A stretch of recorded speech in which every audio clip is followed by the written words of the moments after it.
예, 오늘은 우리 교회적으로 종료주일이다라고 그렇게 이야기를 합니다.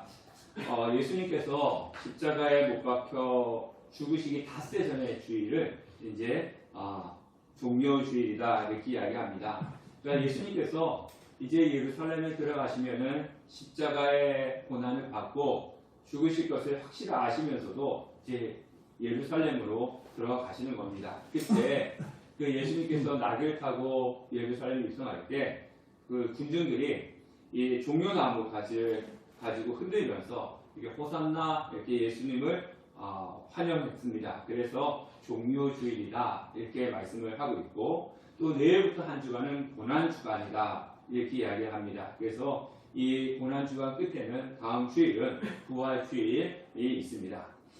우리는 이 성경을 보면요, 그냥 성경이 이렇다라고 생각하지 말고 성경에 쓰여진 그 저자들이 쓸 때 그 의도를 깊이 생각을 해야 됩니다. 예수님은 이 땅의 생을 33년 사셨습니다.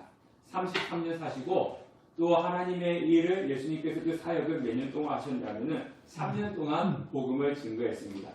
근데 성경을 보면요, 예수님의 그 일생 33년이라고 하는 그 기간 중에 이 마지막 일주일, 예수님께서 십자가에 못 박혀 돌아가시기 전에 그 마지막 일주일의 삶이 그 예수님의 사역의 3분의 1을 차지하고 있습니다. 그러니까 일주일이 엄청난 많은 분량을 차지하고 있다는 겁니다. 왜 그렇겠습니까? 그 예수님께서 십자가에 못 박혀 돌아가시고 부활하신 그것이 예수님의 인생 가운데서 가장 소중하고 중요하기 때문에 그 3분의 1이라고 하는 많은 분량을 차지하도록 쓰여진 것입니다. 그래서 이 3분의 1의 초점은요, 예수님의 십자가와 부활입니다. 그래서 우리가 이게 오늘 종료주일이잖아요. 종료주일은 예수님께서 나귀를 타고 예루살렘에 입성하시는, 그래서 수많은 군중들이 종려나무 가지를 흔들면서 호산나 다윗의 자손이여 이렇게 해서 환영했지 않습니까? 승리의 입성이죠. 승리의 입성이고, 그다음 한 주간 동안 예수님께서 이제 고난을 받으시지 않습니까? 이 십자가의 금요일부터 이제 금요일 고난을 받으시는데, 그 고난 주간이 있고 난 이후에 그 뒤에는 부활주일이 있습니다. 또 부활은 죽음에서 이기신 승리하신 예수님, 그것을 알려주고 있는 거죠. 그래서 우리는 승리를 시작해가지고 승리로 끝난다는 것, 이것이 복음입니다. 그래서 우리가 전하는 복음은요, 예수 그리스도는 승리의 하나님이십니다. 그래서 승리에서 시작해서 승리로 끝나는 것, 이것이 복음이고 이것이 기독교라고 하는 것입니다. 제가 군 생활할 때입니다. 여성분들은 남자들이 군 생활하는 것을 되게 싫어하고, 더 싫어하는 것이 무엇이냐면은 군대에서 축구한 것을 더 싫어한다고 그렇게 이야기합니다. 군 생활 중에 제가 아주 힘든 그런 시간이 있었는데요. 그 이유는 오래돼서 잘 기억이 나진 않습니다. 어쨌든지 제가 가장 힘든 그 군 생활 기간이 있었는데요. 그때 저에게 이제 편지가 하나 왔습니다. 그 편지가 누가 보냈냐면은 청년 때 같이 신앙생활했던 친구들이 보낸 겁니다. 사실 군대에 있을 때 편지라고 하는 것은 갓 입대했을 때 신병이라든가 아니면 이등병 때 편지가 많이 오죠. 근데 이제 일병이 되고 이제 군생활을 오래 하면 할수록 이제 편지가 점점 줄어들게끔 되어 있습니다. 그때 제가 이등병도 아니고 그래서 편지가 그렇게 올 수 있는 이제 그런 시기는 아니었는데 친구들로부터 편지가 왔어요. 그 내용이 뭔가 하고 이렇게 봤더니 돌아가면서 이제 한마디씩 쓴 거예요. 근데 그 내용도 별다를 건 없습니다. 그냥 뭐 잘 지내냐? 나도 잘 있다. 뭐 이런 식의 그냥 평범한 내용의 편지를 쭉 썼습니다. 그런데 맨 마지막에 하나의 문구가 아직도 기억이 나고 그때 저에게 큰 힘이 되었습니다. 그 문구가 뭐냐면, 민호야 많이 힘들지? 힘내. 우리가 너를 위해서 기도하고 있어. 이 문구 하나. 그냥 평범한 거 아니겠습니까? 어떻게 보면은 이것도 그냥 인사치의 이야기일 수도 있는 것이지만은, 그때 제가 많이 힘든 상황에 그 문구를 봐서 그런지 몰라도 나를 위해서 기도해주고 있는 사람들이 있구나 라는 것이 저에게 얼마나 큰 힘이 되고 위로가 되었는지 모릅니다. 그 친구들은요, 지금 또 계속 모임을 갖고 있고 지금 저를 위해서 든든한 기도의 후원자고 또 물질로 후원해주고 있는 그런 친구들입니다. 그래서 우리 청년들이 신앙생활 할 때 와서 예배만 드리고 우리 가는 것보다는 이런 신앙의 모임을 가지면 여러분들에게 참 힘이 되고 참 좋습니다. 우리 청년들이 그런 신앙 안에서 이러한 교제가 있었으면 좋겠습니다. 누군가가 나를 위해서 기도하고 있는 사람이 있구나, 나를 기억하고 있는 사람이 있다는 것은 너무나 소중하고 중요하고 큰 힘이 됩니다. 주중에 예전에 사역했던 여러 전사님과 통화를 했습니다. 그 전사님이 이제 주일에만 이제 사역을 하는데 파트 사역을 하시면서 이제 평일에는 이제 최근에 구제옷 작은 가게를 하나 냈다고 합니다. 이제 한 달이 됐대요. 한 달이 되었는지 한 달 수입이 됐는데, 근데 임대료 낼 정도의 수입이 들어왔다고 합니다. 그러면서 그 전사님이 저한테, 목사님, 이건 너무 적은 금액인데 그 11조를 목사님 교회에 드려도 될까요? 드리겠습니다. 그렇게 계좌번 알려주세요. 이것도 아니고 드려도 될까요? 하면서 되게 미안해하게 저한테 묻는 거예요. 그래서 제가 즉석에 이제 계좌번호 알려주었죠. 근데 그분 말씀은 뭐냐면, 아니 그냥 단돈 얼마라도 이렇게 보내주시면은 미안한 것이 아니고 좋은 거지 않습니까? 제가 고마운 건데, 근데 그분 얘기는 뭐냐면은 금액이 너무 적어서 목사님 죄송해요. 계속 그런 이야기 하시는 겁니다. 금액이 너무 적어가지고 죄송하다는 겁니다. 그래서 너무 금액이 적어서 보내드리기가 힘들고 어렵습니다. 이렇게 이야기 하시더라고요. 그래서 제가 이런 이야기를 했습니다. 어떤 분은 한번 오셔가지고 많은 액수를 허용하고 가시는 분이 계십니다. 너무나 고맙고 감사한데요. 근데 또 어떤 분들은요, 작은 금액이지만 매달 정기적으로 보내주시는 분들도 있습니다. 그 매달 작은 금액이지만 정기적으로 보내주시는 분들을 볼 때 이 목사에게는 큰 힘이 됩니다. 매달 보내주시는 것을 보면서 어떤 느낌을 받느냐, 이분이 나를 기억하고 있구나, 잊어버리지 않고 있구나, 그것을 느끼기 때문에 이 목사에게는 참 힘이 됩니다. 라고 그렇게 제가 이야기를 했습니다. 지방선거가 이제 얼마 남지 않았는데요. 주중에 보니까 박근혜 전 대통령이 대구시장에 출마하는 어떤 후보를 지지한다고 이렇게 발표를 하는 것을 제가 보았습니다. 근데 지지하는데 그 지지하는 이유가 뭐냐면은 자신이 어려울 때 다른 사람들은 다 떠나갔는데 그 사람만큼은 자기 옆에 붙어 주었다는 겁니다. 그래서 나를 기억해 준다는 거, 나를 위해서 기도해 준다는 거, 그 사람이 있다는 것만으로도 큰 힘이 되고 위로가 되는 거죠. 그래서 제가 늘 말씀을 드리지만 여러분들을 위해서 기도하고 있는 이 목사의 기도를 여러분들은 잊지 마시길 바라겠습니다. 우리 교회에 잠깐 다녀가셨던 분이 계십니다. 잠깐 다녀가셨는데 그분이 이제 막 하면 저에게 전화를 해요. 목사님 잘 계세요? 이러면서 전화를 하기도 합니다. 작년에 저한테 전화를 하셔가지고 그분이 저한테 이런 이야기 하시더라고요. 목사님, 제가 교회를 떠나갔다고 해가지고 혹시 섭섭해가지고 혹시 저 잘 안 되라고 기도하시지 않으셨어요? 이런 이야기 하시더라고요. 근데 그 이야기가 뭐냐면 저희 교회를 떠나고 난 이후에 많이 힘들고 어려운 시간을 보냈던 것 같습니다. 그래서 제가 그분이 이야기 듣고 무슨 그런 말씀 하세요. 물론 이제 그분도 농담으로 이제 한숨 쉬면서 이제 하시는 거죠. 하소연을 하시는 거죠. 근데 속으로는 제가 어떤 대답을 하고 싶었냐면요. 성도님이 저희 교회 다닐 때는 제가 성도님을 위해서 매일같이 기도했습니다. 근데 성도님이 저희 교회를 떠나고 난 이후에는 제가 성도님을 위해서는 기도하지 않습니다. 이 이야기를 해주고 싶었지만은 그렇게 이야기하지 못했습니다. 누군가가 나를 위해서 기도하는 것은 나에게 위로도 되고 힘이 되지만은 그 기도를 통해서 하나님의 보호하심이 있다고 하는 그 사실, 우리는 그것을 잊지 말아야 되는 것입니다. 제가 여러분들 위해서 매일 기도하고 있듯이 또 많은 분들이 저를 위해서 기도하고 있습니다. 그리고 어떤 분들이 저를 위해서 기도하는지는 제가 정확하게 알지는 못하지만 저도 저를 위해서 기도해 주신 분들을 위해서 기도하고 있습니다. 그렇지만 아무리 많은 사람들이 저를 위해서 기도해 주고 또 여러분들을 위해서 기도한다 할지라도 비교할 수 없는 큰 기도가 있어요. 그것이 무엇이냐면 바로 우리를 위한 예수님과 성령님이 기도를 하고 계신다고 하는 사실입니다. 자, 로마서 8장 34절 보면 누가 정죄하리요? 죽으실 뿐 아니라 다시 살아나신 이는 그리스도 예수시니 그는 하나님 우편에 계신 자요 우리를 위하여 간구하신 자신이라. 히브리서 7장 25절 말씀도 보면 그러므로 자기를 힘입어 하나님께 나아가는 자들을 온전히 구원하실 수 있으니 이는 그가 항상 살아계셔서 그들을 위하여 간구하심이라. 또 또 로마서 8장 26절 말씀을 보면요. 이와 같이 성령도 우리의 연약함을 도우시나니 우리는 마땅히 기도할 걸 알지 못하나 오직 성령이 말할 수 없는 탄식으로 우리를 위하여 친히 간구하시느니라. 예수님과 성령께서 우리를 위해서 친히 간구하고 기도하고 계신다는 겁니다. 이게 얼마나 큰 은혜고 얼마나 큰 축복이 있습니까? 이런 기도는요, 아무나 받을 수 있는 그런 기도가 아닙니다. 우리가 생각할 때 성령과 예수님이 많은 사람들 아무나 그렇게 기도하지 않겠어? 우리가 생각하는데 그렇진 않습니다.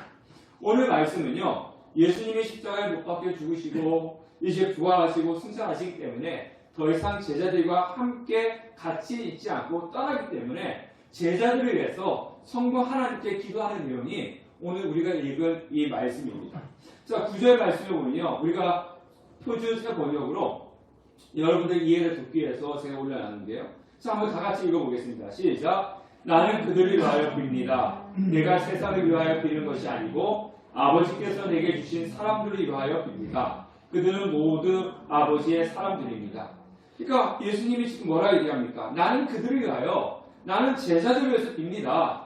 내가 세상을 위해서 비는 것이 아니고 예수 그리스도를 믿지 않는 사람들 위해서 기도하는 것이 아니고 하나님께서 내게 주신 사람들, 그 사람들을 위해서 빌고 있습니다. 그들은 모두 아버지의 사람입니다. 하나님께서 내게 주신 사람들, 제자들, 또 하나님 예수 그리스도를 믿는 사람들, 교회 다니는 사람이 아니에요. 제가 분명히 이야기하지만 교회 다니는 사람과 예수 믿는 사람은 다릅니다. 예. 교회 다니는 사람이 아니라 예수 믿는 사람을 위해서 내가 기도하고 있습니다. 그들은 하나님께서 나에게 주신 하나님의 사람입니다. 이렇게 예수님께서 말씀을 하고 있습니다. 예수님께서는요, 자신의 기도가 온 세상을 위한 것이 아니고 하나님께서 자신에게 주신 성도를 위해서 기도한다고 말씀하고 있습니다. 그런데 여기서 비옵나니, 빕니다, 비옵나니라고 하는 단어는요, 그냥 우리가 사무적으로 쓰이는 그런 단어가 아닙니다. 그냥 밀접한 관계, 친밀한 관계에 사용되는 단어입니다. 우리가 멘트성 이야기라고 하잖아요. 그냥 우리가 친밀하지 않는 사람들, 저는 이런 이야기 많이 들었습니다. 목사님, 제가 목사님 교회 한번 찾아갈게요. 아니면 목사님 언제 한번 식사 한번 하죠. 이거 뭐예요? 인사성 멘트예요. 저는 처음에 그 말을 진짜로 믿었어요. 그래서 언제 한번 반복하죠 하는데 연락이 안 오지. 언제 한번 교회 방문한다고 했더니 안 오지. 이제 그런데 나중에 보니까 그냥 인사성 이야기더라고요. 그래서 그냥 인사성은 그렇지 않습니까? 아이고 오늘 멋있게 생겼네요. 옷 잘 입으셨네. 오늘 뭐 좋아 보입니다. 언제 시간 되면 식사 한번 해요? 이건 인사성입니다. 그렇죠? 근데 이 단어 비옵나니 단어가 그런 인사성의 단어가 아니라는 겁니다. 친밀한. 우리가 나하고 친밀하지 않은 사람에게 쓰는 단어하고 정말 친한 사람에게 쓰이는 단어는 다르지 않습니까? 똑같이 밥 먹자 하더라도 다 다른 겁니다. 그래서 여기서 비옵나니라고 하는 것은 정말로 그런 친밀한 관계에서 이 예수님께서 하나님께 간구하고 쓰는 그런 단어라고 하는 겁니다. 그럼 그만큼 예수님께서는 간절한 마음을 가지고 진실된 마음을 가지고 이 제자들을 위해서 성도들을 위해서 기도하는 거예요. 그냥 형식적인 그런 기도가 아니라는 겁니다. 예수님께서 이렇게 기도하는 이유는요, 제자들이 우리 성도들이 하나님께 속한 사람이기 때문에 이렇게 기도를 하고 있다는 겁니다. 제가 앞에서 저희 교회를 떠나신 분들을 위해서 기도하지 않는다라고 이렇게 이야기하는데요. 그래서 제가 감정 때문에 그런 건 아닙니다. 우리 교회 떠났으니까 미워, 이런 감정 때문에 그분들을 위해서 기도 안 하는 것은 아닙니다. 예, 저는요, 우리 함께하는 교회 성도를 위해서 하나님께서 이 교회에 보내준 그런 사람입니다. 그래서 여러분들은요, 저한테 맡겨진 하나님께 맡겨주신 성도라고 하는 겁니다. 그래서 여러분들이 우리 교회에 떠나지 않는 이상은요, 싫든지 좋든지 이쁘든지 밉든지 간에 우리 식구이기 때문에 기도합니다. 물론 기도할 때 좀 더 교회에 열심히 나오시고 신앙생활 열심히 하시는 분들을 위해서는 제가 좀 더 간절함이 있는 것이고, 좀 잘 나오지도 않고 그러면은 제가 기도하다 보면 좀 약간 약화가 되는 그런 경우들은 있지만, 어찌되었든지 저희 교회 다니는 이상, 우리 교회에 떠나지 않는 이상은 저는 여러분들 위해서 기도합니다. 근데 이제 우리 교회를 떠나면 제 감정이 아니라 그분 교회 가서 기도를 받아야 되니까 제가 더 이상 그분을 위해서 기도하지 않고 우리 성도들을 위해서 기도를 합니다. 저희 교회에 일요일부터 새벽 기도에 오시는 분이 계십니다. 처음에는 한 번, 또 두 번 이렇게 오시더니 지난주에는 지난 주간에는 이 월요일부터 금요일까지 한 번도 빠지지 않고 새벽기도에 오시더라고요. 저는 그분을 위해서 기도합니다. 저희 교회 오셔가지고 예배를 드리시니까 제가 그분을 위해서 기도합니다. 그런데 그분은 제가 이름도 모릅니다. 그리고 뭐 기도 제목이 뭐가 있는지 이야기도 해보지 않아가지고 모릅니다. 그렇지만 저는 그분을 위해서 기도하는데, 근데 제가 그분을 위해서 기도하는 것과 우리 성도님들 위해서 기도할 때 다릅니다. 예, 그분을 위해서 기도할 때는요, 어떤 그런 친밀함보다는 그분이 고마우니까 기도하는 거고, 여러분들은 우리 성도님이기 때문에 더 간절함과 더 친밀함을 가지고 기도를 하고 있는 것입니다. 바로 예수님께서 지금 제자를 위해서 기도하는 것이 그렇다는 겁니다. 모든 사람을 위해서 기도하는 것이 아니라 하나님의 사람, 교회를 다니는 사람이 아니라 예수 그리스도를 믿는 사람을 위해서 아버지의 것이기 때문에 내가 이렇게 간절함과 진실함으로 하나님께 기도합니다. 이렇게 시작을 하고 있는 겁니다. 그러면 예수님이 제자를 위해서 기도하는 그 내용이 무엇인가 우리가 살펴봐야 되는데요. 자, 11절과 12절의 말씀 보면 내게 주신 아버지의 이름으로 그들을 보존하사, 12절의 말씀도 보면 내게 주신 아버지의 이름으로 그들을 보존하고 지키었나이다. 이렇게 말씀하고 있습니다. 그러니까 지금 예수님의 기도는 뭐냐면은 하나님 앞에 하나님 이 제자들을 지켜주십시오. 이 제자들을 보호해 주십시오라고 이렇게 기도를 하고 있는 겁니다. 이제 예수님이 떠나시잖아요. 물론 예수님이 떠나셨다 해가지고 제자들과 함께 있지 않은 것은 아닙니다. 늘 예수님은 제자들과 함께 있습니다. 그런데 육신의 몸을, 그전에는 예수님께서 돌아가시고 승천하시기 전에는 육신으로 똑같은 인간으로 제자들을 다 끌고 다니시고 함께 했지 않습니까? 근데 이제는 그렇게 있을 수가 없지 않습니까? 그렇기 때문에 그렇게 같이 있을 수 없기 때문에 이 하나님께 이 제자들에 대해서 보호해달라고 요청을 하고 있는 겁니다. 근데 여기서 보존해달라라고 할 때 이 보존은요, 굳게 붙잡아달라, 완전하게 지켜달라라고 하는 겁니다. 굳게 붙잡아 주십시오. 완전하게 지켜주십시오. 근데 오늘 성경에 보니까 완전하게 지켜달라고 하는데 무엇으로? 11절에 보니까 내게 주신 무엇으로요? 네, 11절 말씀 보니까 내게 주신 아버지의 이름으로 그를 보존하사. 또 12절에 보니까 내게 주신 무엇으로요? 아버지의 이름으로 그들을 보존하고 지켰나이다. 그러니까 아버지의 이름이 뭐냐면요, 하나님의 능력입니다. 하나님의 능력으로 이 제자들을 지켜주십시오. 하나님, 이 하나님의 능력으로 성도들을 지켜주십시오. 라고 이렇게 기도를 하고 계시는 것입니다. 저도 우리 여러분들을 위해서 기도할 때 하나님, 우리 교회 성도님들을 지켜주십시오. 보존해 주십시오. 라고 기도합니다. 근데 제가 보존해달라, 지켜달라고 하는 기도는 뭐냐면요, 좀 차이가 있습니다. 예수님과 기도한 차이가 있는데요. 제가 기도할 때는 뭐냐면 대부분 병으로부터 보호해 주시고 건강 주세요. 아니면 사고 사건으로부터 지켜주시고 아무 일 없게 해주세요. 축복해 달라고 이런 기도를 합니다. 저는 그런 기도하는데, 근데 예수님께서 보존해 달라라고 하는 것과는 좀 다르죠. 자, 예수님은요 무엇으로부터 보존해 달라고 했냐면은 14절부터 16절 말씀 보면 내가 아버지의 말씀을 그들에게 주었사오매 세상이 그들을 미워하였사오니 이는 내가 세상에 속하지 아니함 같이 그들도 세상에 속하지 아니함으로 인함이니이다. 내가 비옵는 것은 그들을 세상에 데려가시기를 위함이 아니요 다만 악에 빠지지 않게 보존하시기 위함이니이다. 내가 세상에 속하지 아니함 같이 그들도 세상에 속하지 아니하여 싸움나이다. 자, 15절에 뭐라 얘기하고 있습니까? 15절에 보니까 다만 악에 빠지지 않게 보존해달라. 네. 다만 악에 빠지지 않게 보호해달라. 자, 우리가 다만 악에 빠지지 않게 보호해달라고 하는 기도 많이 들었죠. 많이 고백했지 않습니까? 어디서 했습니까? 예, 그렇죠. 주기도문. 주기도문에 보면 우리를 시험에 들게 하지 마시옵고 다만 악에서 구하옵소서. 이렇게 주기도문을 했지 않습니까? 자, 이 말씀은요 14절과 16절의 말씀 보면 더 잘 이해할 수 있는데, 예수님은 하나님의 말씀을 누구에게 주셨습니까? 제자들에게 주셨잖아요. 우리는 하나님의 말씀을 받은 사람이지 않습니까? 저와 여러분은요 하나님의 말씀을 받은 사람입니다. 그 말씀을 받았기 때문에 세상이 어떻게 한다는 거예요? 우리가 하나님의 말씀을 받았기 때문에 세상이 우리를 어떻게 한다고요? 미워한다는 거예요. 우리가 하나님의 말씀을 받지 않았으면은 세상이 우리를 미워하지 않는데, 우리가 하나님의 말씀을 받았기 때문에 세상이 우리를 미워한다는 겁니다. 그 이유는 예수님께서 세상에 속하지 않았기 때문에 예수 그리스도를 믿는 사람들은 또 세상에 속하지 않았어요.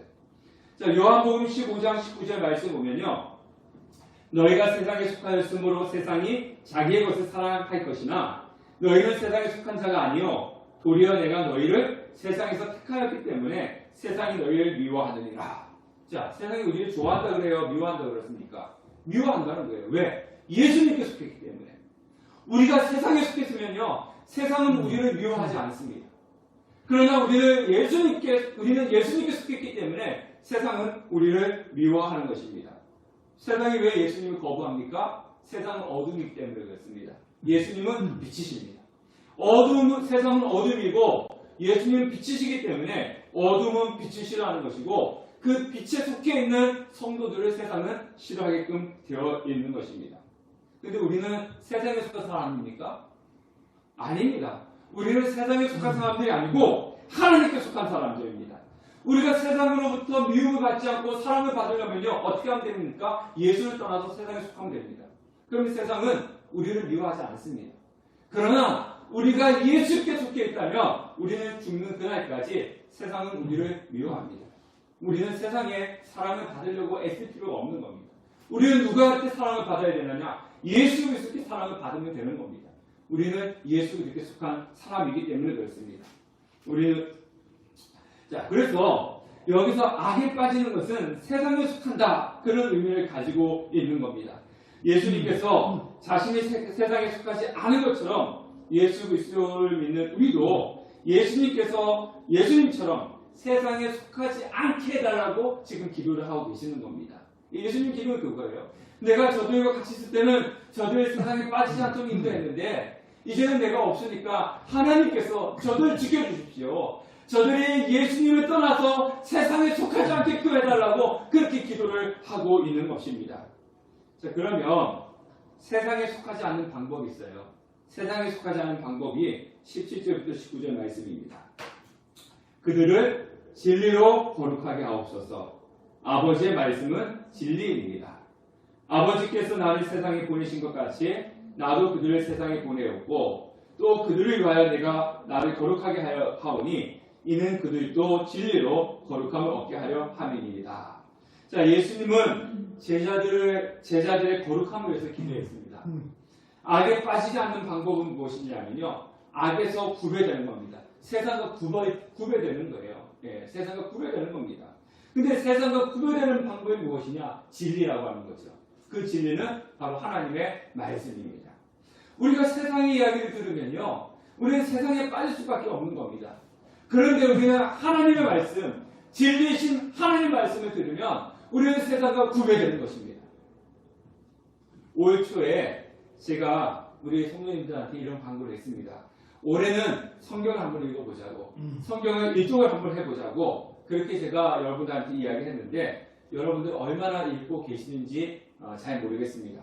제가 이런 말씀을 드리면 광고 시간에 말씀드린 것처럼 교회에서 제가 올해는 성경을 한번 읽어봅시다 이렇게 하면 그거는 저하고 상관없습니다. 이렇게 생각하시면서 한 귀로 듣고 한 귀로 흘리시는 분들도 많이 있을 것입니다. 근데 이런 거는 한 귀로 듣고 한 귀로 흘리지 마십시오. 하나님 앞에 섰을 때 최소한 하나님께서 저는 성경 한 번이라도 창세기부터 요한계시록까지 한 번이라도 읽었습니다. 그래서 이래야 되지 않겠습니까? 10년, 20년, 30년 한평생 교회를 다녔으면서도 불구하고 성경도 제대로 한번 읽어보지 않고 어떻게 하나님 앞에 설 수가 있겠습니까? 제가 여러분들의 눈치를 보니까 성경을 안 읽으시는 것 같더라고요. 그렇다고 제가 매주일마다 이번 주는 몇 번 읽었습니까? 어디부터 어디까지 읽었습니까? 이렇게 체크를 또 할 수 없지 않습니까? 만약 그렇게 체크한다면은 그렇지 않아도 교회 결석 많이 하시는데 아마 안 나오실 것 같습니다. 그래서 제가 고민하고 기도하다가 성경 읽기 하지 말고 성경 필사를 해야겠다라고 생각했습니다. 필사는 뭐예요? 손을 직접 쓰는 겁니다. 예, 손을 직접 쓰는 건데 저도 성경을 여러 번 읽었지만은 손으로 써본 적은 없는 것 같아요. 쓴다고 하니까 여러분들 표정이 더 안 좋은 것 같은데요. 너무 걱정할 필요가 없습니다. 저는요, 하나님께서 저에게 보내주신 성도님들이 거룩하고 또 신앙과 믿음으로 성숙되기 위해서 세워진 사람입니다. 제가 여러분들이 교회 나오든지 안 나오든지 신앙생활을 열심히 하든지 안 하든지 관심이 없다면 저는 직무유기가 되는 것입니다. 근데 필사한다고 하니까 여러분들이 걱정하지 마십시오. 아, 그러면 오늘부터 시작해가지고 이렇게 창세기부터 요한계시까지 다 써야 돼가지고 어떻게 다 쓰지? 이렇게 걱정할 필요 없습니다. 물론 창세기부터 요한계시까지 한번 다 쓰셔보는 것을 권합니다. 참 좋겠죠. 근데 제가 교회에서 성경 필사본 책을 나눠드리겠습니다. 나눠드린 거는요, 이거는 창세기부터 요한계시까지 다 있는 게 아니라 요한복음, 마태복음 이렇게 딱딱딱딱 나눠져 있습니다. 제일 먼저 잠언서를 나눠드리겠습니다. 잠언서 쓰십시오. 그 옆에 성경을 들고 다닐 필요 없습니다. 옆에 성경 내용이 있고 왼쪽에 있고 오른쪽에는 있으니까 왼쪽에는 성경이 있고 오른쪽에는 비어 있으니까 옆에 보고 쓰고 쓰시면 되는 겁니다. 쓰시고 잠언서를 다 쓰신 분은 또 저한테 이야기하시면은 그 다음에 요한복음을 사드리겠습니다. 그래서 잠언서 다 쓰시면은 그 다음에 두 번째는 요한복음, 또 요한복음 다 쓰면 그 다음에 또 다른 거 이렇게 쓰는 겁니다. 그래서 어떤 분은 빨리 쓸 수도 있겠죠. 어떤 분은 한 달 안에 잠언서를 다 쓰시는 분도 계실 거고 어떤 분은 2달 만에 쓰시는 분도 있을 겁니다. 근데 그거는 자신의 능력에 따라서 쓰는 거고요. 다 쓰시고 난 뒤에 그것을 모아가지고 연말에 쓰신 만큼은 시상하도록 하겠습니다. 근데 뭐 꼭 시상하기 때문에 또 아니면 뭐 다른 것 때문에 성경을 그렇게 하지 마시고요. 우리가 그렇지 않습니까? 저도 제가 늘 말씀드리지만은 우리 그 동영상 유튜브 얼마나 많이 보십니까? 하루에 몇 번씩 보십니까? 여러 번 보시잖아요. 여러 번 보면서 세상이 무슨 이야기를 하고 세상에 뭐가 돌아가고 뭐 이런 거 열심히 들으시면서 우리는 진리이신 하나님 말씀은 하루에 한 절, 한 구절, 한 장도 보지 않을 때가 너무나 많이 있다는 겁니다. 그러니까 우리가 하나님부터 멀어져서 점점 어디로 가는 겁니까? 세상을 향해서 가는 거예요. 그래서 예수님께서 하신 말씀이 뭐냐면 이들을 지켜달라고. 뭘로부터 지켜달라고? 하나님 말씀으로부터 이들이 거룩하게 해달라고 그렇게 보존해달라고 기도하고 있는 거 아니겠습니까? 무엇을 자주 봐야 됩니까? 하나님 말씀을 자주 보셔야 되는 것입니다. 하나님 말씀이 우리를 거룩하게 만드는 것이고 그 거룩이 우리를 세상에 빠지지 않고 예수님께 속하게 만드는 것입니다. 사랑하는 성도 여러분, 우리는 세상에 속한 사람들이 아닙니다. 오늘 우리가 성찬식을 하는데요. 이 성찬식은 누가 참석하는 겁니까? 세례를 받은 사람만이 참여하는 거예요. 세례를 받았다는 것은 무슨 의미를 가지고 있습니까? 내가 세상에 속한 것이 아니라 하나님께 속한 사람이라고 하는 표시가 세례인 것입니다. 그래서 그 세례를 받은 사람, 그 사람만이 성찬식에 참여할 수가 있는 것입니다. 아무나 참여하는 것이 아닙니다. 예수님은 누구 위해서 기도하신다고 그랬습니까? 이 땅에 있는 모든 사람을 위해서 기도하는 것이 아니라 하나님께서 자기에게 보내주신 제자들, 하나님께서 자기에게 보내주신 그 성도들을 위해서만 기도하는 거예요. 그래서 우리는 은혜를 받은 사람이고 그래서 우리는 축복을 누린 사람이라고 말씀하고 있는 겁니다. 그런데 예수님께 속한 사람이 자꾸 예수님 안에 머물러 있어야 되는데 세상을 향해서 달려간다면 어떻게 되겠습니까? 교회에 다닌다고 구원을 받는 것이 아니라 예수를 믿고 예수에게 속한 사람이 구원을 받는 것입니다. 예수님은 오늘 하나님 앞에 기도를 하십니다. 무엇이라고 기도하느냐? 하나님 보좌 우편에서 우리를 위해서 자신에 속한 성도를 위해서 보존해달라고 우리를 보호해달라고 세상에 빠지지 않게 해달라고 그렇게 기도하고 계시고 성부 하나님은 그 하나님의 능력으로 우리를 지켜주시고 보호해 주시는 것입니다. 큰 은혜를 누린 사람이고 이 은혜에 우리는 감사하셔야 되는 것입니다. 우리는 한 주간 고난주간을 맞이해서 이 세상을 살아갈 때 승리하셔야 되는 겁니다. 무엇을 승리해야 되느냐? 나를 위해서 기도하고 계시는 성령 하나님이 계시고 나를 위해서 기도하고 계시는 성자 예수님이 계시다고 하는 그 사실에 힘을 입어서 우리는 위로받고 그리고 그 기도로 세상에 빠지지 않고 한 주간 동안 승리하는 우리 성도님 되시기를 주님의 이름으로 축원합니다.